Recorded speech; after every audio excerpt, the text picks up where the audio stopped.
Hey guys, welcome back. In this video, I will show you how to add Google Maps in WordPress. Let's get started.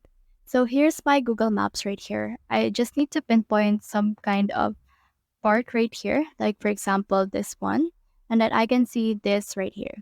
So I just need to click on this share icon and then click on this embed a map, and then you can choose in here the actual size of that particular map. Once you have done that, click on this copy HTML right here and then head over again to our WooCommerce. So for this one, let's head over to our pages that we have for this. Click on all pages and then let's try to add this to our contact page. So scroll down, click on this view right here.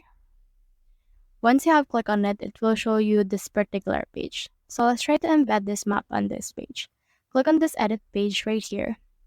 Once we have done that, it will show us the contact page for this one.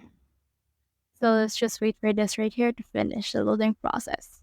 Now you can see it right here. So let's try to remove this one first.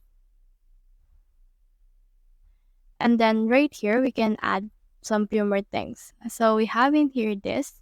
So let's try to just paste in here what we have copied on the HTML or us. And so in here, we just need to click on this embed right here in order to properly embed this. So try again if this cannot be embedded. So just try again until it actually works. And you can also have the option to convert it to link. Once you have done that, click on the save process right here in order to save your progress. So that's the whole process. If you have found this video helpful, simply leave a like below or subscribe because it helps reach more people. See you soon.